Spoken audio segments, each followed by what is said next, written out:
Hi guys, KO here. Welcome to Turmeric and Tequila, where we are working to inspire positive, radical social evolution by uniting mission-driven humans. I'm so excited to be with you today. We have fitness family in the house. Ausha Ramirez, she's a registered nurse and passionate, enthusiastic human on the pursuit to make this world a better place through health and wellness, but mostly by leading by example. Ausha inspires us to lead with personal responsibility and seek that whole human approach of mind, body, and spirit. Enjoy this conversation, get inspired, check us out wherever you get your podcasts, and look for the video on YouTube. Cheers. Welcome to Turmeric and Tequila with your host, Kristen Olson. Questioning a better way, one gracefully disruptive conversation at a time.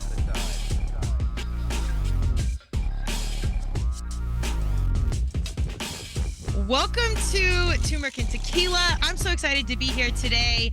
These are my favorite conversations. I have fitness family in the house. We met at CrossFit, and I always say I love CrossFit so much because it's such an awesome filter for varsity humans on a mission. Even if we have completely different missions or views or whatever, we always have common ground and core values. And this is a varsity human, and I feel like we became fast friends. We were talking about nutrition casually, and then basically had a podcast at CrossFit right before we got started about nutrition and what's going on. So without further ado, I want to introduce Ausha Ramirez to the T&T mic. Ausha, welcome. Hey, I'm so nervous to be here. I'm excited. Is this your first podcast ever? Yeah, this is my first. Yes. I just don't be going on podcasts like that. You will be. You will. So here's Ausha's quick bio. She's 26. She's a born and raised Coloradan. I'm here with you. She's the eldest of 5, and she's been in healthcare since she was 18. She started as a CNA, then an LPN, and now an RN with her associate's degree. And she's currently working at a pediatric home as a health nurse and bedside nurse in medical surgery and telemetry. Am I saying that correctly? Yeah. Mm-hmm. Okay, so she's an avid fitness human, and we were talking about the importance of family and how there's such a discrepancy, but just such a lack of awareness about actual nutrition in our formal healthcare. And she's obviously a fitness human, passionate about nutrition, health, and wellness. And we were just talking about how it was so hard for her to really get into the depths of nutrition and make better lifestyle choices for her patients and people she was helping, because she's got 5-10 minutes and the system just doesn't support that conversation. So I was like, okay, say less, get you on Turmeric and Tequila. Let's talk about it. But before we get into that, Ausha, tell us about young Ausha, because you were a leader right from the get-go with 4 younger sisters. But tell me about growing up in Colorado and how you were as a kiddo. It was cool. I grew up with a lot of love, mainly from my mom. It was kind of hard.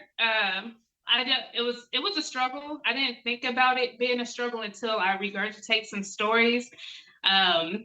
Low income. My mom had 5 girls. She was married, but sometimes still you can almost feel like a single parent in that situation, and that was the situation for her.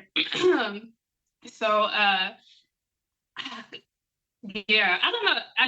It's hard talking about myself, so I'm gonna try to. I got you. Be going that, but so yeah, oldest out of 5. Always been kind of headstrong within the family. So when my mom passed away, she passed away when I was 16, 17. Well, Wow. Going on to 17. She had passed away from ovarian cancer. I think there's a lot of other reasons to what led to her ailment. She was almost a single mother, pretty much, to 5 girls. We were giving her a headache. Then the person that's supposed to be her husband and partner and be there for her was giving her a headache. And she failed. She failed. That's a harsh word, but she failed to give herself the attention that she was trying to give to us and then her husband. So that's one of the reasons why I'm so passionate about what you talk about and what we're going to talk about today. But yeah, so my mom's passing was a pivotal moment in my health, was a pivotal moment in the career choice. Her yeah, so her passing was a pivotal moment. And so you were telling me before you hit record on this podcast how I come off older than my actual age, 26. I think that's because of that. I felt like a grandma. I felt like I was a mom almost. Yeah. My first few years of adulthood, and I'm just not feeling like Benjamin Button, where I'm going from like 80,000 years old to right now, I would say I'm in my 50s, maybe. A healthy 50. Yeah. So I think, yeah, that's where I'm at with my timeline. I love it. It's kind of my life. Yeah. Well, it's so funny because I think we're both intentional humans, and I'm not quick to say I did say older, but I'd really say more mature and so mission driven. Like you had such clarity, and we had only had like a few conversations, but just connected immediately because clearly we share the same passions. But you just were so mission driven and clear on what like your sense of purpose in this world. So I was so impressed when I saw 26. I was like, oh my God, like this is what I love. I'm here for our young people. I have faith in our future because I see our 20 somethings really clear on what they need to do in this world. And that's incredible. You took something, really tragic. Anytime losing a parent happens, I think that it obviously changes your life, but it's never what happens, it's how you react. Were you into the medical field or any sort of passionate before that? No, actually, I wasn't even around my mom's passing. I was not even into nursing at the time. Okay. I was actually going to school. I was going to school to get my CNA. So I moved around a lot. But anyways, hopped around and came back to Colorado after my mom passed away. Ended up going to Texas for a bit and then came back. So I was like, I need to get my life together. So I got my GED and I went to school for my CNA because that was a free class along with my GED. So I hear CNAs got paid better, and for my age and for my position, that would have been convenient. The job is never going away. So it wasn't because of the healthcare. It was just because I needed money while I went to school for business. Okay. And I was saying, I didn't know what kind of business I was going to start. It just sounded good at the time. Like, oh yeah, I'm going to school for business, and I'm glad I didn't do that. I later, once I graduated from my GED and my CNA, I moved to Missouri. And I'm all about, well, at that time I was mindful of, you just can't keep moving around. You have to complete something before you go on to the next. And so Colorado was me completing my CNA, my GED. Missouri, I heard of LPN program. And I was like, oh, what is that? So I educated myself more on that. And I heard that you can potentially travel. I heard you can get paid a little bit more than a CNA.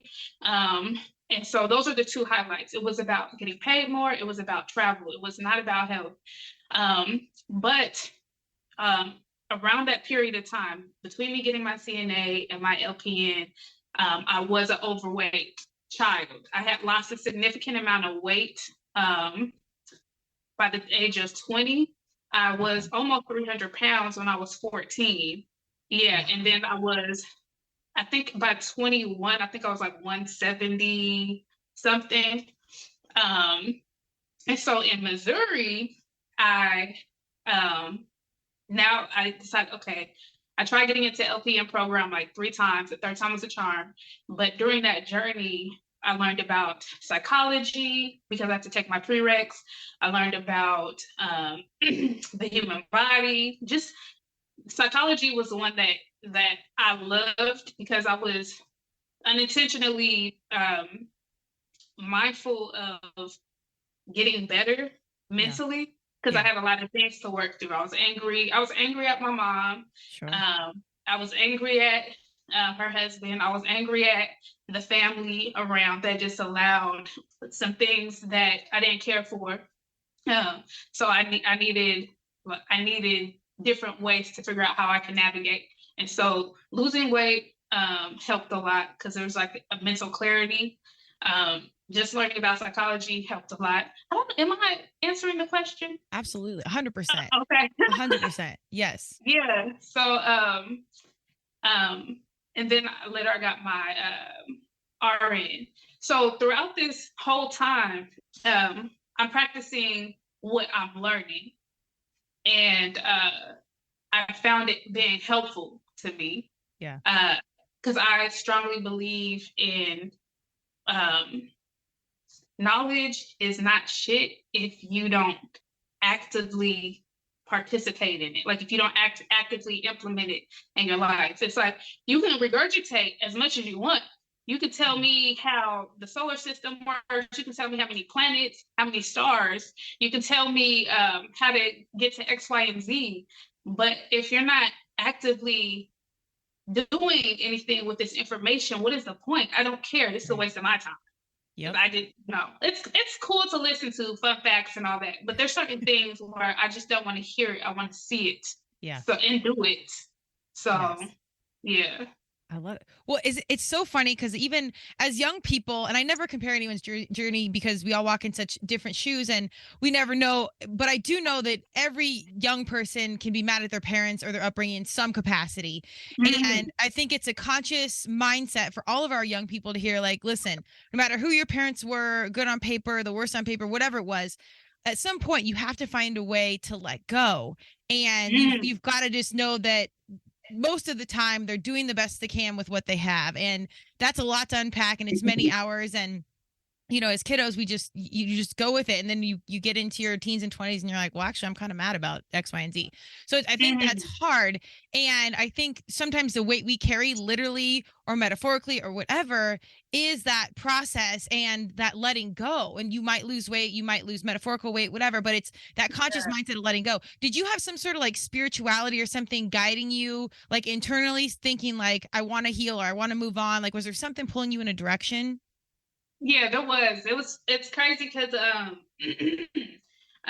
grew up Christian, but around the time my mom passed away, I had nobody to press me about going to church. I would have family members here and there press me, oh, like, why aren't you praying? Or why aren't you going to church?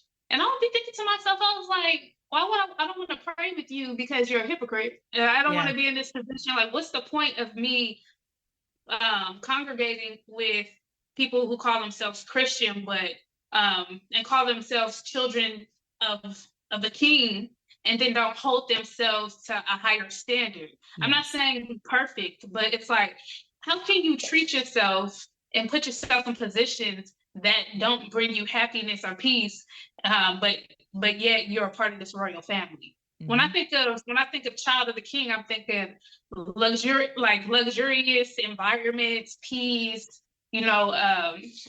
beauty, all of that. And so we're not in this space. I don't want to be a part of this. So and the more people press me, the more I get irritated, and the more it's like, okay, well, I'm gonna keep on doing what I'm doing. So you can. This is what it is. And so it was mostly a gut feeling. And I did take some of like the Christian teachings with me because some of them were valid. I was putting my own understanding into it, and that's probably like against the Bible, like do not lean into your own understanding or whatever. But there's always been this quote, I don't know if it's a part of the Bible or not, but as above, so below. So if we're the image of the Creator, then then that means I must have like a little God in me, right? I must have a little piece of God. We're co-creators, and so I can create my reality to be heaven or hell. We see it all the time. And so, like it was always a lot of intuition driven choices.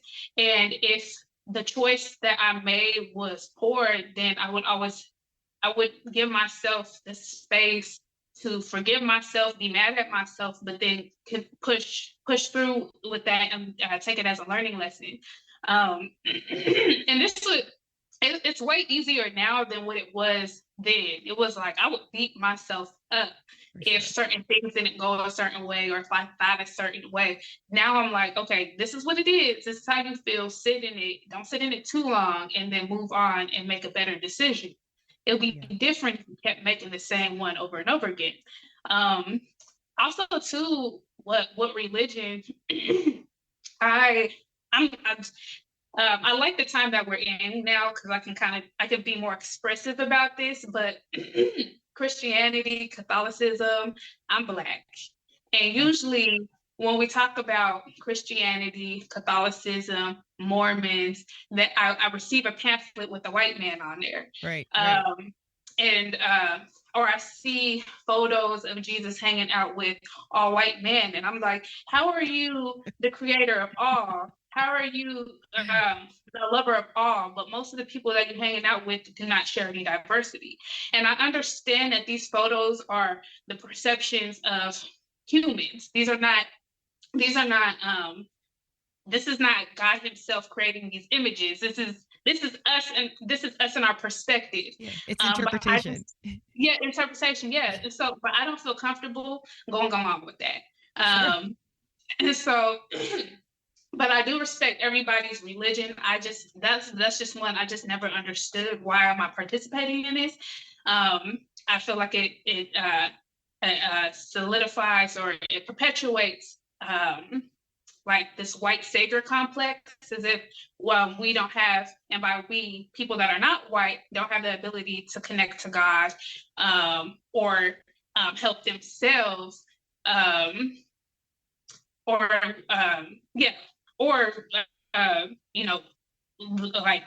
or white is right, for lack of a better phrase. Also, too, at this point, I don't care what God looks like, because I don't even think God or the Most High or the universe is one thing. Like, it's just like, I don't know how to explain it. Sure. But I'm not about to argue about what God looks like. I don't know what I don't know. I don't know. And I wouldn't. Yeah, it's a woman. Listen. And so I don't even care anymore. But I definitely am not participating in a religion that looks up to somebody that does not look like me, or even hangs out with people that look like me. Facts. But yeah. Well, I mean, that's awesome. Thank you very much for going vulnerable. It's sharing the backstory and sharing the religious beliefs. I couldn't identify with you more about just traditional religion. I didn't grow up traditionally religious. We were always doing sports and stuff on the weekends. So it's church just didn't fit in. But ironically, I loved community. So when my friends were going to church, I just wanted to go be part of this cool, fun thing we dressed up for, or whatever. And then as I got older, someone gave me a Bible growing up, and I started to read it even as a kid. And I'm like, this just doesn't fit. And then as I got older, I the study of religion. I mean, and if God, came from Jerusalem, that's the Middle East, there's zero chance it was a white person. I mean, logistically, that doesn't make sense.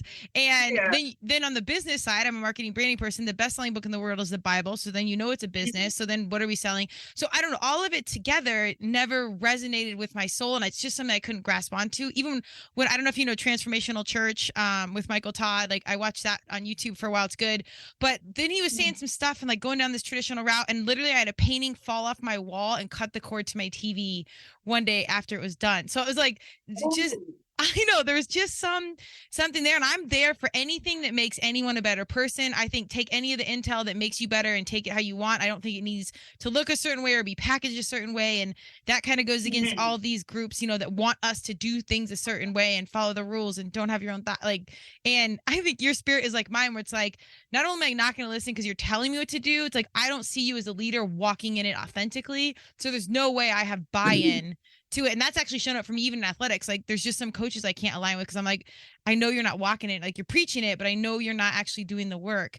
So I just really identify with what you're saying. And I think it's really important for people listening to hear that you got to trust your gut, even if you can't explain it or know exactly what it is or whatever, but truly go with how you feel about something, lean into that, and just kind of trust that process. you even as a young person, I mean, you've lived kind of a whole life before 26. I can't wait to see what's next. I feel like, yeah. You're just getting started. So like make sure you're getting protein and all the carbs and the right thing. But the process is messy and untold, but if you're kind of just keep listening to what's pulling you in a direction, it's working out. And like it's leading you something bigger. At what point did you get to a comfortable place, maybe even like, are you okay talking with your family about like what you believe or like this nutritional or health and wellness journey? Do they kind of like identify with that? Or are you kind of like like the cheese stands alone? Yeah, it depends on who I'm talking to, honestly. Okay. But health, like just specifically health and just eating and working out and stuff like that. So I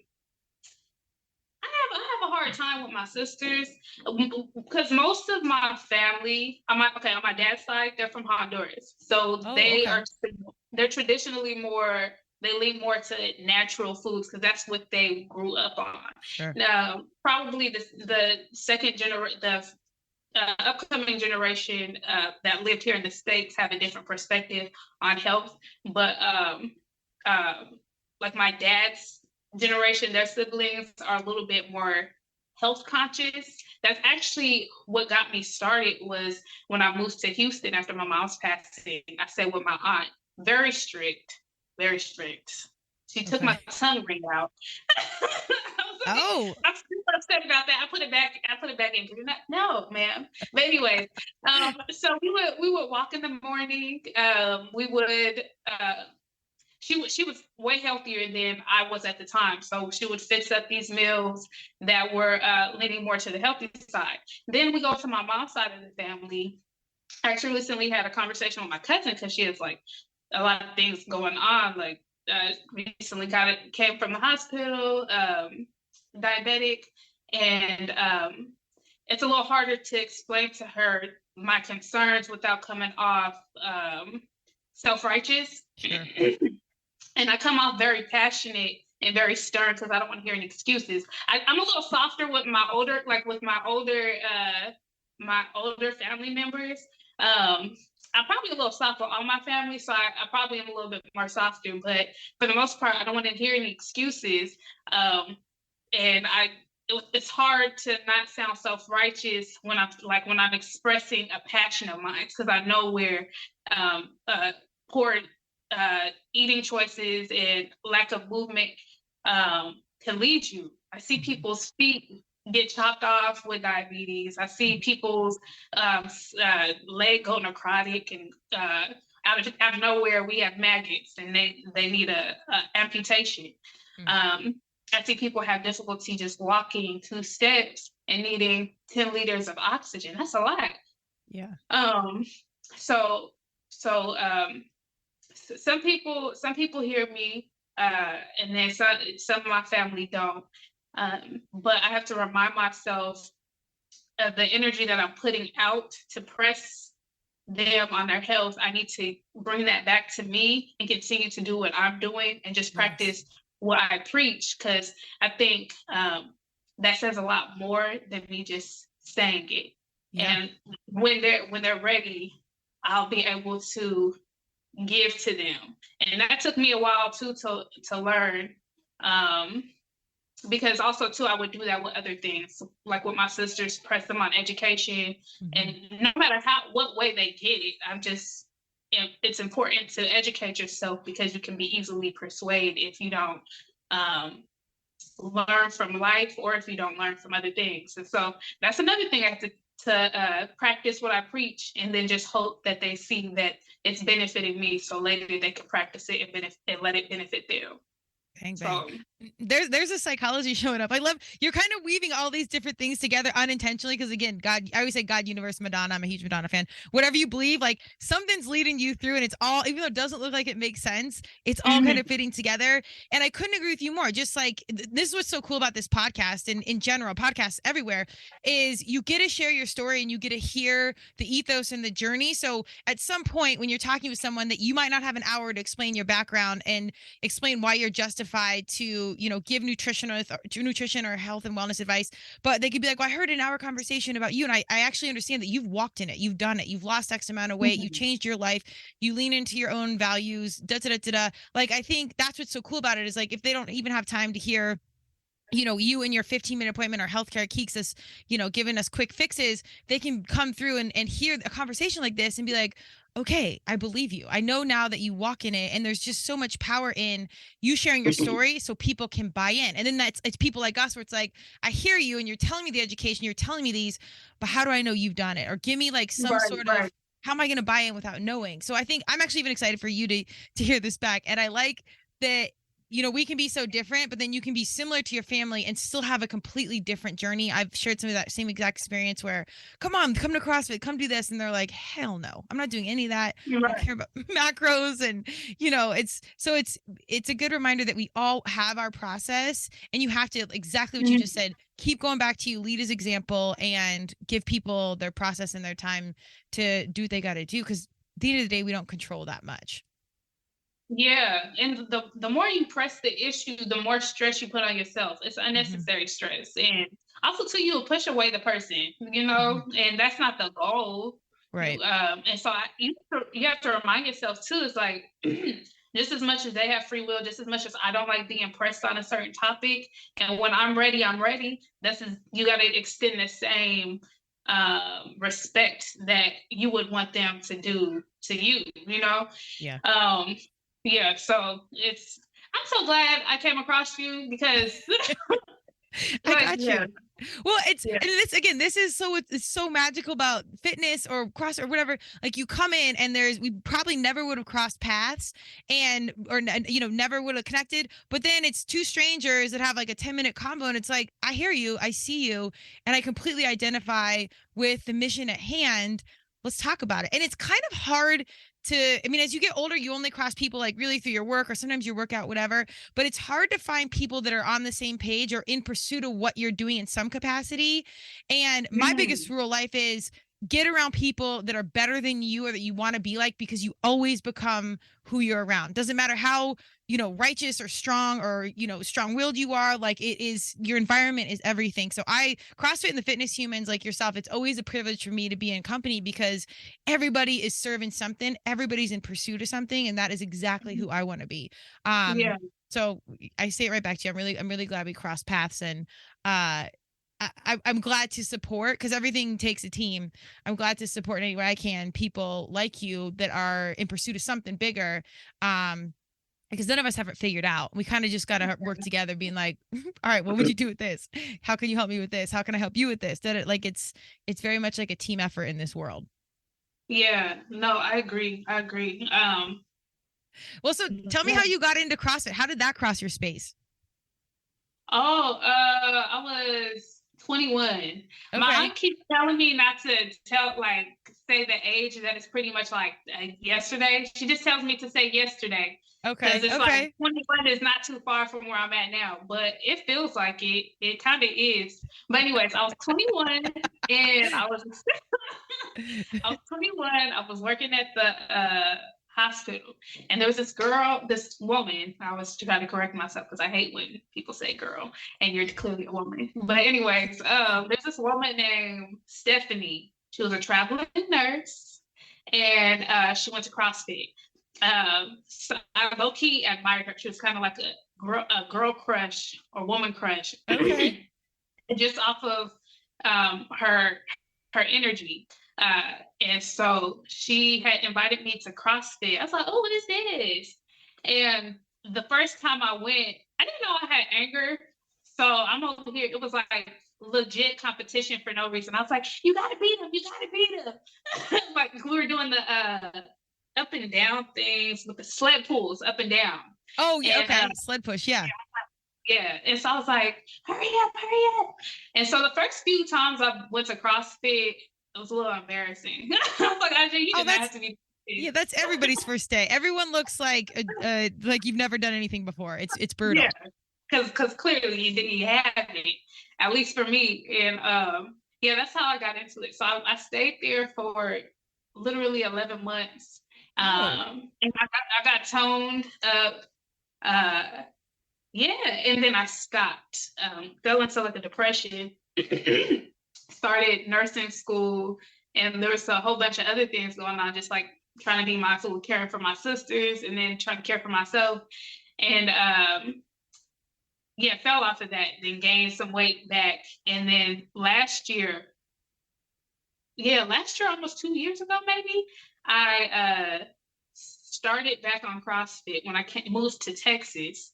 And because I was like, okay, we're gonna start CrossFit. And I think the second or third day of being in Texas, I signed up to a gym and just started going consistently and got back into it. And I learned a lot from that first time going to CrossFit, because one, I didn't realize I was angry. I like aggressive workouts because I think, look, I'm deep down inside, I'm an aggressive person. Hell yeah. And especially at that time in life. So, but now I'm less aggressive. So like strenuous workouts don't really suit me anymore. So I was like, Tajay, be mindful of your body, be mindful of what you eat. Because although I was going to CrossFit at 21, my diet was decent, but between the depression and CrossFit, it was just hard to do both. Like, what is it? Not bowel movements. Like, I'm really about a good flow. Yeah. So I wasn't mindful of like when I was bloated, how many bowel movements did I have? These are very important things. And so now I'm more mindful of that. It's like, okay, your back is hurting, Ausha. This doesn't mean you had a good workout. This means your form is off. So I used to think, oh, this this is a great workout. I'm in pain. No, Ausha, you need to, it's okay to have a little bit of pain, but Ausha, you need to stretch. Yeah. You need to make sure your form is good. And what else did I learn from CrossFit? Oh, taking constructive criticism. So now I welcome that.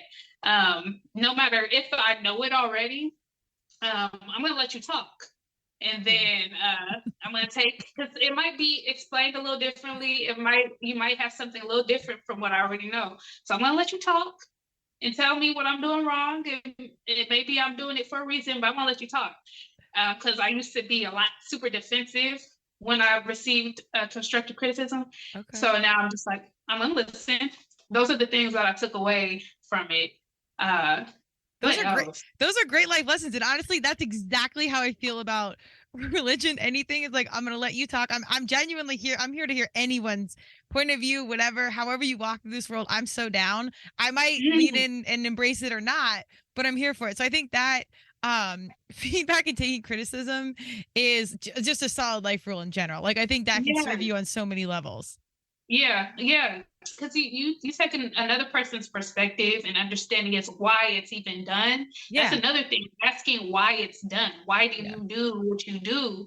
Because maybe that might make sense. Like for me, journaling. I journal because I can revisit my thoughts and probably have a different perspective when I revisit these thoughts. So So how did you get into CrossFit? Actually, so I played lacrosse in college. I was a D1 top 20 athlete, came home and had like a couple years off from doing nothing. And I had an ACL injury. That was like my first depression when I couldn't play lacrosse, so like not doing physical activity. And at that point I was like, okay, we got to keep moving, which we grew up as athletes. So it's like, that was always a part of my life. But then after college, I didn't have, like, I was just doing like workouts and basic stuff. And it was affecting my mental health. I didn't really notice it yet. But then I have 3 younger brothers and 2 are military. The one was like, and one of my brothers also played lacrosse in college. So my brother that was in the military is like, you and Todd, other lacrosse player, need to go do CrossFit. We're doing this stuff in the military. I think you guys would like it. And long story short, I went and I was like, oh my God, I got smoked. And again, I was like a top 20 D1 athlete, blah, blah, blah. And I got crushed. Like, even we were doing pull-ups, I had like 5 bands and like, it was the base of the base. So I always tell people, I'm like, even if you're like top athlete or whatever resume you have, if you're walking into the gym, one of the most intimidating places to walk into, it doesn't matter how bad it is, because everybody starts ugly. Like, everything is just like a day one. So anyways, that took off, and then I got my dad into it, and I happened to be at a gym that was pretty competitive, and just got like you, I was competitive, and I just got into it and I loved it. I love the people, I love the community, and we ended up going to the game. Like it just went off from there. And actually a lot of my business went through that health and wellness. So it was such a blessing for me for the fitness and the mental health. But truthfully, the community is my personal, my professional, and my mental was so served by it. So once it was in, it was in. And this is, you know, why I still do it, because I get to be around people like you that are doing stuff. Like they're out there with something to say and something to do. Yeah, the community part. I know you were saying that you that's one of the reasons why you started going to church for a while, is because of the community. And that was one thing that I didn't realize I needed. That's actually something I try to stay away from, because communities prior to that were very disappointing. Sure. And so I was very hesitant, but I'm grateful for people that are a lot more welcoming than others. And it's fair to not be overly welcoming. You want to be cautious and be mindful of who you bring into your space. Yeah. So that's fair. But the people that are kind of just like overwhelmed with love and just openness, I feel like you seem very open. Like I feel like if you see somebody with a straight face, you would still be like, hi, like, how are you doing? And well, for the most part, as we get older, we get better with boundaries, because it's like, all right, you just tap the energy, I got to get the hell out. But for the most part, I love people. But again, this is why I love CrossFit, because like not everyone sticks around. Like if you get smoked and hate it, like usually it's a personality fit. So I'm super open there, because 99.9% of the time we have something in common and we're showing up to better ourselves. And like we have some sort of you could say, people that don't do CrossFit would probably say personality disorder, where we want to go in and just like smoke ourselves and whatever. But it kind of filters it out. So like walking through the world, you know, I'm welcoming to people. I genuinely do love people and community. But CrossFit is just that the fitness of it is such a blessing, because it's just like-minded humans. So it filters it out for me. Like it's not your everyday group of humans. And I've seen this through my work. I'm sure you've seen it as being a nurse. Like it's not everything is like that environment. So that's why I hold it so sacred, because it's my people like me on the mission. And it's not an elite thing, it's not a cult thing, it's not anything like that. It's just people that I identify with. And I would tell that even my kiddos, like I would say exactly what you would say, is be mindful. Like you don't need to be a part of every community or follow everyone's gospel of what they're doing, but like find your group. And like once you find your group, it's like that's, to me, is kind of like your second family. Like that's who you go with. That's who kind of like fuels the soul. Do you feel that way? Yeah, I do. Because for me, maybe I'm just naturally hesitant regardless where I'm at. Yeah.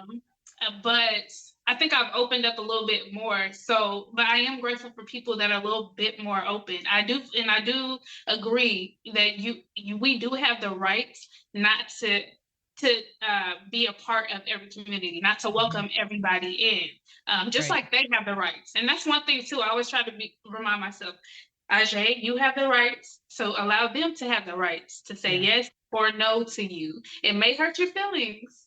Because you're like, I'm the best person in the world. What the fuck is wrong with you? But hopefully I can cuss every now and again. I don't know.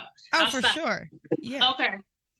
So like, it may hurt your feelings, but you have to allow people to be human just as much as you allow yourself to be human.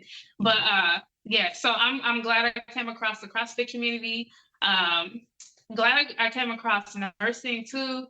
It's crazy though how some nurses don't like take their health serious.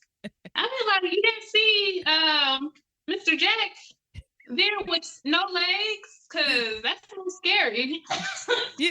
Wait, so this is the perfect segue, because I want to talk about this. So I'm marketing, branding, health and wellness. I see it from a different perspective of more the business side. And to be honest, like that's where my deep side eye comes in, of like, that's my major hesitancies. Like I'm warm and open to most things, but like usually with the business and stuff, like I side eye it all, because being a female, I'm usually one of the only women in the room. Everything in health and wellness is smoke and mirrors, and people are skinny and fit, but sometimes it's anorexia or eating. Just like not everything is what it seems. And that's a lot of reason I started the podcast, to like start telling the truth and bringing, our superheroes that don't necessarily even want to be influencers to share their story, and let our people, mainly our young people, hear a different journey in a different way, because this is the truth. truth, and there's not a lot of truths out there. So anyways, Mhm. I think it's so interesting that you can be in this health and wellness situation, and this is where our convo started, and yet a lot of your leaders in your industry don't even really care about nutrition. Or I'll let you tell me about your experience. Like, let's talk about that and the disproportionate reality of not only maybe for women, because there's not a lot with women's, health. We got a long way to go. And then women of color, like you're in a major Mhm. leadership role. So tell me how you navigate that when it kind of sounds like you're in a mission right there, fighting for the nutrition and to be heard around the whole picture of wellness. Um, ooh, there's a lot. I'm still learning. But when it comes to being a woman of color, I at this point I just ignore. I've learned to ignore what I think people might be thinking. Because so when I was a CNA, I would get certain questions that I didn't care for, or certain comments I didn't care for. So I had to learn to like, one, we're not talking about this conversation. Let's not have to talk about this again. I just had weird incidences where, I don't know, for example, some woman decided to tell me how she was dating a Black dude and then proceeded to twerk. And I was What? like, yeah, she was like, yeah, I need me a bad boy, and proceeded to twerk. And I just like laughed it off because I didn't know what to do at that moment. Yeah. And so if I would have twerked at work, it would have come off totally different. But for her, it came off like silly and spunky. And then also too, why you tell? I don't care. And also too, not every Black man is a bad boy. So it was silly, ignorant things like that would come across. It was also too just sometimes the perception I had of what people might think of me. Like I don't pronounce my words well all the time, or I have like a little slang sometimes when I talk, and I know I need to be mindful of bringing more like professional vernacular into certain situations, like medical terms into the situation. But I would have like this inferiority complex with, okay, like how I look, how I talk, like what are they thinking of me? And I thought about it a lot. And then I had to remind myself, and as time went on, so half these people don't even know how to pronounce some of these words. Half of these people don't have it all together. The more I surround myself with all walks of life, we are in the same situation. Yeah. Just a different skin suit, skin suit, really, and maybe even a different class. But nobody is better than me. I am no better than any other person. We may be on a different level, not level, but a different page in life. But we've all experienced all of the things: anger, inferiority, depression, all of these things. And so that kind of takes away these stigmas that people may legit have of me, but at least it's not haunting my mind. So, and I just walk in believing that I belong in this space because I do. And I walk in reminding myself, Ajay, it's okay to express what you don't want, or how you don't want a person to treat you or talk to you. And also, too, I have to remind myself, people are people. So people are prejudiced, people are racist, people are hateful. And I say people, I said everybody. And so we got to be mindful. All of us have to be mindful of our prejudices. And so that's kind of how I navigate being a Black woman, is walking into a space knowing that I deserve respect just as much as the person that is white or opposite of me. And to be okay with expressing that I don't like this. And that's one thing I'm grateful for about people who came before me, is a few years ago, I would not be able to be this vocal about my sex or my race. And because my ancestors, because my mom, because my grandma, great grandma, were just bold enough to live life and to express themselves, I'm able to be a nurse. I'm able to express my opinions and views on race without getting lynched. I'm grateful for the allies that they had. And like what you were saying with the young generation, they just seem like they're more woke. Mm-hmm. Well, I feel like that's because past generations, whether their mistakes or some of the feats that they had in the past, that trickles down to us. We're going to see the mistakes. We're going to see the good parts too, and we're going to learn from it. And so it's not just a one generation thing. It's a collective. Yeah. And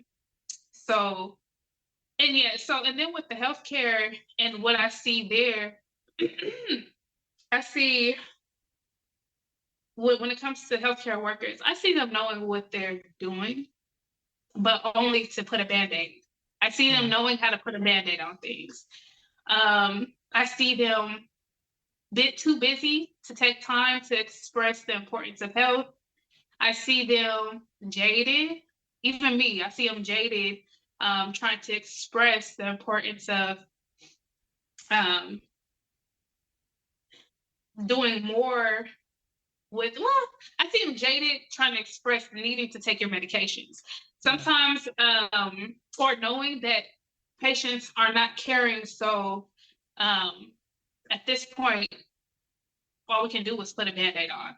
And so I feel like, yes, it's healthcare's responsibility to educate and to guide our patients to the right direction. But it's so hard sometimes when you know they're not listening, like nobody's listening. It's like, do I really want to waste my time? Yeah. But I still try to at least give them something. I always go for like diet and exercise as being one of the biggest factors, because that's what it is. Totally. And I don't know what every nurse does behind the doors of that patient's room. I don't know what they're talking about. I don't know what the doctors are always talking about. I know they're talking about the pain regimen, the medication regimen, but I don't know if they're talking about the importance of changing your diet and stuff. But I feel like it does need to be more of a conversation. I feel like it needs to be more of a conversation, and I do feel like healthcare people are stressed too. So that's a hard one too. I see doctors, heart doctors with that are overweight, and I don't know what's going on in their life, but this is what I see. And it's like, sir, this visceral fat can lead to some heart attacks, like clogged arteries. So you need to take care of yourself too, while you're over here, knowing about all these things about the heart. But that's what I see right now. How to go about helping, I don't know yet. I feel like as time goes on, I'll figure that out. Well, it's kind of like we were saying that the generation, like change is slow, but every proactive step matters. And even if you can't see the major change, like little change is constantly happening. I did want to offer this as someone that's, I've had ACL surgery, 2 clean outs, and then like all kinds of other health. My family, we're all athletes. So we've seen a million doctors. And just from my perspective, I wanted to offer this to you. I always, anytime I see like a female surgeon or anything, it's always such a relief to me. And being around so many like authority type doctor figures, it's like anytime I feel this like God complex or someone's talking at me, it's the worst thing ever. So anytime I speak to a health professional, and like I can understand being a coach, like how there's expectation in my mind to show up a certain way. But man, anytime it's authentic and you're speaking as you, meaning anyone in a position of authority, I always try and say, I'm like, please just be your authentic self and whatever it is. Because as a patient, from my personal perspective, it was always such a relief for me to feel some sort of authenticity authority. I don't need all the huge terms or all this. Like, just talk to me as a human being that's already going Right. through a hard time versus you being this superpower authority. And I think our old school Yeah. train of thought is like being a doctor, police officer, whatever. It's like, I got to come at you as this really intense authority. And it's like, nah, I'd actually rather you speak how you speak, be how you are, do what you do authentically. And that helps me as a patient relate to you. So unsolicited feedback, but I think especially someone that walks so authentically as you do, however you show up is exactly, I think, what people want to see. So that's just my piece of feedback there. It's comfortable too. Yeah. Honestly. It doesn't feel like you're wearing a tight pair of jeans, and every time you sit down, you say, "But." Exactly. It's like, dang, I'm already in a shit situation. Like, can you just be nice? Just be real with me. You don't need to hit me with this cold, like, diagnostic situation and blah, like, it's so formal. Like, just be a human. Right. But on the flip side, and I want to flip over to like kind of what we do. And you already touched on it, but how important to you personally is representation in your life? It sounds like it's a conscious mindset. And you were a leader at 0 years old with all your siblings, so you've kind of always been in this leadership role. But how important is representation in your professional world as of right now? Yeah, I think it's super, super important. So from 0 to 10 being like extremely important is a 10. I actually remember when I first became a nurse, I was like nervous, like, oh my God, I hope I don't kill nobody. And then as time goes on, I'm like, oh my God, I see all of this happening with my patient's health. I also need to be a nurse that practices what they preach. And when I do speak on health and eating healthy and working out and stuff, I do know I am not the fittest of them all. So I do preface that before I go on into my little spiel. Like, listen, I know I have stomach fat. I know, I might not be the fittest of them all, but I lost a little bit of weight. So, because I know sometimes people need that, they need to know, like, are you really about this?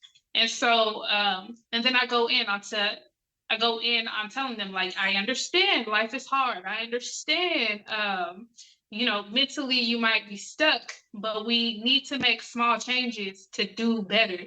Like, representation is a big, big part. Also, too, not just as a nurse, but also too as a Black person. So there's certain slang terms and stuff, or like jokes that are cultural that I will get. So kind of it works out a little bit. People are a little bit more comfortable with me when it comes to me looking like them. Yeah. So well, I think I'm not to interrupt you, but I gotta just say, like, you are fit. I've seen you do the work, so I can advocate authentically there. But we are real people. I think we have this narrative, and again, this is someone myself that works amongst fitness influencers, CrossFit game athletes. Almost nobody looks like that, and almost nobody wants to walk into the room with Hercules saying, "Here's how you eat your apple," and it's just it's too much. Like, you want you're a real fit person, and you are a leader, and you are more fit than 99% of people out there. So the reality is, I think it's deeply critical as a woman of color, and as a real human being, that you are considered a fit person. I mean, I just got to say that as a marketing person, because that's what our kiddos hear. They see this on Instagram of like, this is what fitness looks like. No. This is what fitness looks like. And everyone else in our class and everyone, like, it's just so different. So anyways, as a marketing person, I'm like, no, you are fit. I've seen you do this. And like, I think people look at you as a fit person. So again, this is just my opinion and my perspective, but I feel the need to share. Thank you. I really appreciate it. But so I'm pretty much done anyways. Like, representation is very important. I even do this I try to do this with my nieces and my nephews because I think it's only fair to practice what you preach. What is it? My mom. So I think that's where I got it from, but that's one thing I liked about her, many other things, but she would always participate in the things she asked us to participate in. Let's clean up. She's cleaning up with She just always believed in kind of having us be equals. Obviously there should be a little different, like a difference to an extent, but for the most part, when it came to action, she tried to act on what she preached. Right. And so and I wanted that for my sisters too, because my mom was no longer here, and so I wanted them to know, like, we can get out of this hellhole. Yeah. Just do what I did, but in your own way, I guess. So absolutely. Yeah. Well, the actions speak so much louder than words. Like, we can podcast about stuff, we can do this, but I think the way you walk in a room, and not even the physical, it's more the energy, how you carry yourself. Yeah. Like, you feel the confidence, you feel the internal, that is impact. Our kiddos are aware, they see what's going on. Babies learn just off energy and sight and movement. It's not even the words yet. Like, everything is impacting, and as much as we can speak and say, or we only got 15 minutes to tell you how to change your entire life to be better, it's just you walking in the room being a certain way might impact them more and inspire them more to make better decisions than all the stuff you have to say. So yeah. That's why I'm so passionate about representation and like you're saying, is leading by example, because our kiddos have access to information. They can check our credentials, our resume, our LinkedIn, what we've done, what we haven't done, our Instagram. Like, the truth is the truth. And if you're not actually walking in it, someone's going to call bullshit, and they're just not going to buy it. Just like what you're saying about education. Like, you can read all these things, but if you're not actually doing it, it's not going to matter. Yeah. So there's no point to it. Yeah. But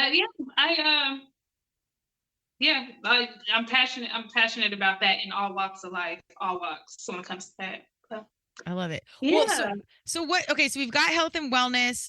I love how, the journey has kind of led you to this point of being a super strong-willed, strong physically, but strong mentally, but I can see the strong will within you to keep walking in a direction. What are your ideal next steps? Like, it's clear that you're not just going to have a job, you're going to have purpose aligning with it, but what is the next step in your world that you're super passionate about?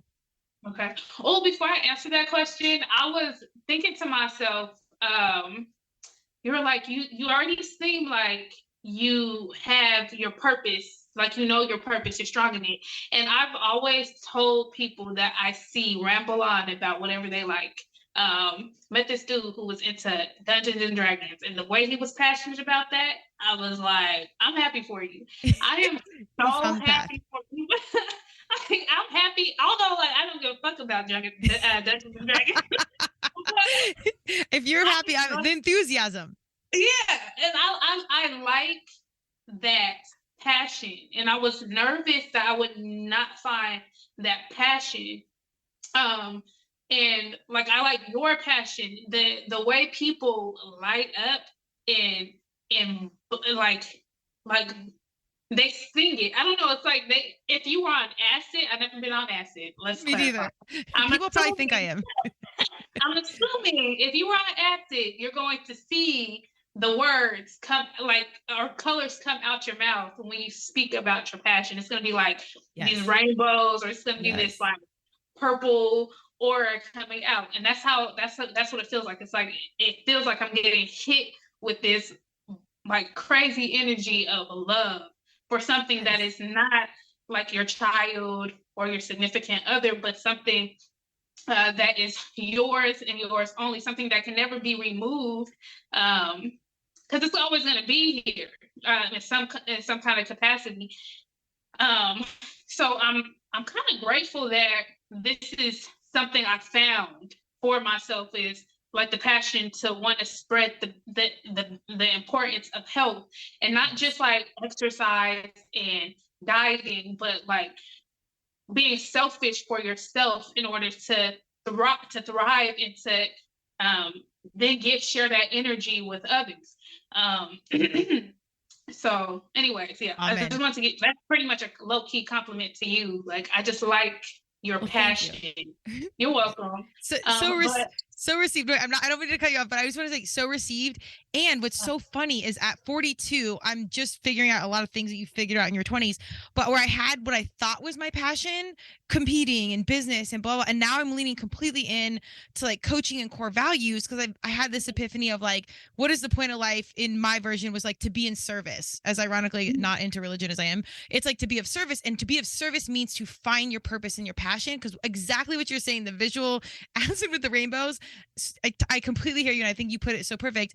That's where I think we can help people save ourselves and find, because our purpose is to find the passion. How do we find the passion? Well, we need coaches or core values or something to get in it. And like, if we're walking in that purpose, that's when that enthusiasm bleeds out. And that's what our freaking world needs. So I didn't mean to cut you off, but yes, you nailed it. So I'm glad it appears that way, but I'm just now figuring it out.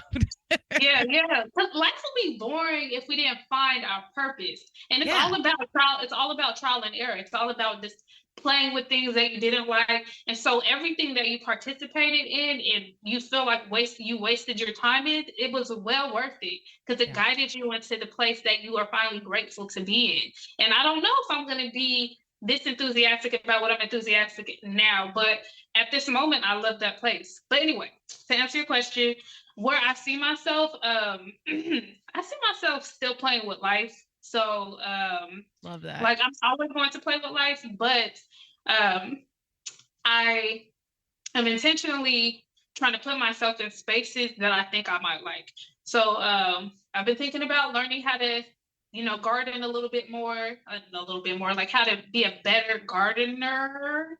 Okay. And probably grow herbs because like I'm about holistic care. Yes. So like learning about how certain foods play a part with the body.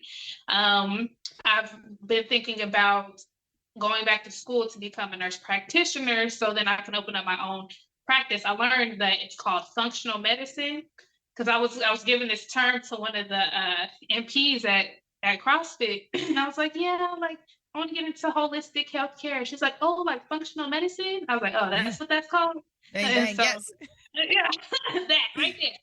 And so I might get into functional medicine.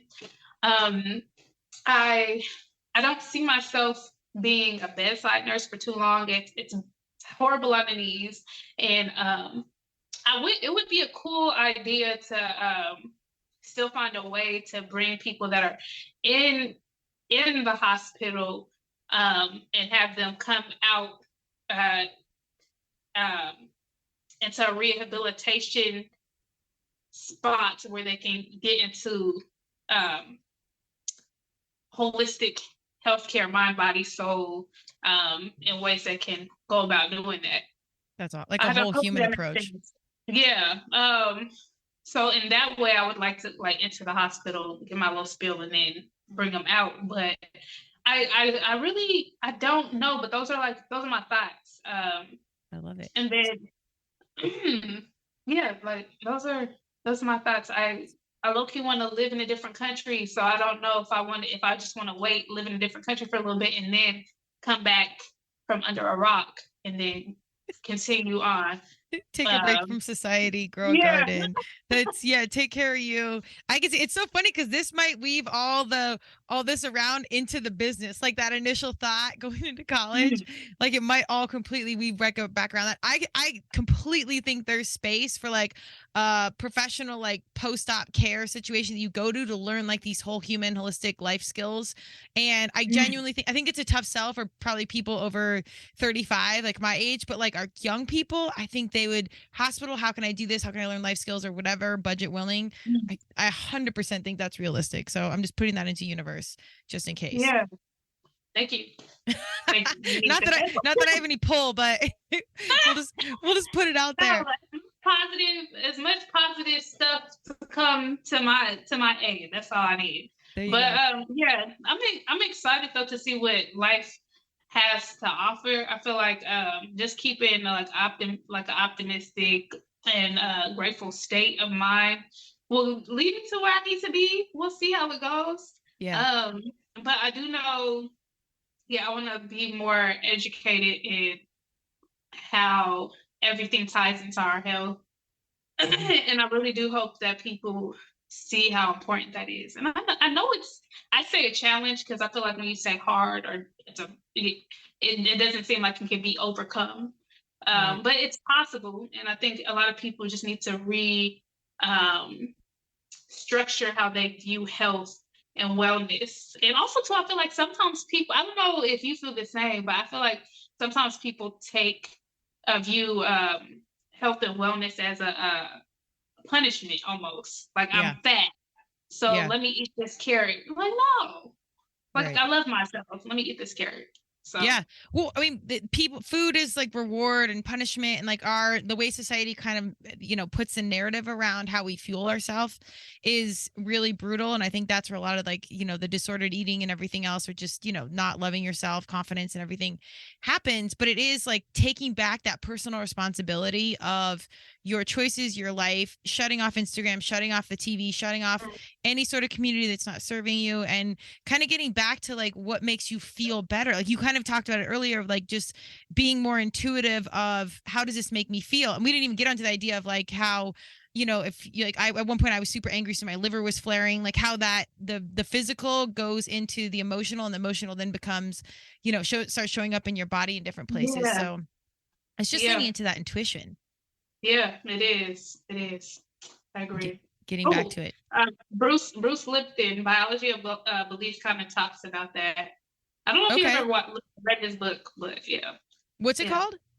Bruce, it's by Bruce Lipton, but it's called Biology of Belief. It's pretty much something like how your perspective messes with your body, like how you perceive stress can dictate how your body cooperates or works. Oh, for sure. I've seen. It's funny because like at points in my life when I was doing my cleanest eating, most training, blah blah blah, I was probably the most stressed out and the least healthy. I might have looked the most healthy, but in reality, like again, liver was flaring, and for because what I do for my work, I work with different like human optimization type companies and stuff. So I was doing some of these blood tests for them, but it was showing up that I was not, like I was stressed out and just off path, like I was just out of alignment on so many levels, but appeared healthy. So this is where like I'm like, you can't judge a book by its cover because you don't know what's really going on. You got to get back to self and self-responsibility and advocating for your own journey of what you actually need and figuring that out yourself. Yeah. I could talk about this all day because there's so many topics within this whole conversation that I can talk about. So yeah, I agree. It's a journey. I love that. I think the main piece of the takeaway of this conversation is that personal responsibility to lean in, advocate for yourself, ask questions, and trust your gut, and trust the process of like kind of, you got to show up intentional, but you got to let go and just know that things are weaving in your direction. Like everything, we see that we didn't get from our parents. I think as we get older, we start to see the good that we did get from them. And I mean, your fight, your will, your perseverance, your clarity on serving yourself to serve your community, all that to me, in knowing you a short time, is very evident, and it's very within. So I think that is, I mean, probably like one of the main pieces of your path is just as a new friend speaking. But it's there. The fire is there. Yeah. So do you Thank you so much. Hell yeah. Do you have a favorite quote or anything you want to leave us with, words of advice? This is, I don't even know, it's by my mom, but I'm going to paraphrase. So, and it's not a really clean quote, but she would always tell me, do not stress about your keys if you lose them. And so what I took from that as time went on is, do not stress about something that is lost because it will be hard to find it. So this is with anything. Do not stress about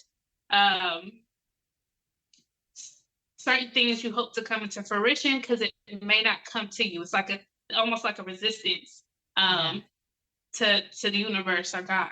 And if you notice, when you do lose something and you just completely forget, like, you know what, I'm over this, I'm not about to stress myself about this, it comes back up. I don't know where it just pops up, or your mind is clear enough to retrace the steps around the time you lost it, and you're able to find it. So that's what I got for you. I love that so much. It's so, I mean, your mom sounds exactly like you. And again, this is just a human from a 10,000 foot view, but like the soul and the energy and like that clarity, like that's a pretty deep, like statement on, you know, on life. Like that's like some soul searching. That means you've had experience in life to know to say something like that. Yeah. I never understood what she meant by that as time went on. And there's a lot of things we're similar in. We're left-handed. Yeah. Okay. I love it. I love kind of it. look like her. Where can people find you? Do you want to share Instagram or anything else? Yeah, so I do have an Instagram. It's called cherish_life65. I do have Facebook. It's Ausha Ramirez. So AUSHA and then Ramirez. I think everybody knows how to spell Ramirez, but I'll spell it again. I'll spell it for everybody. RAMIREZ. And I did have a YouTube channel, but I'm just gonna keep that one to myself. Okay. Hashtag boundaries. Yeah. I love it. Well, Ausha, I sincerely appreciate the time and energy.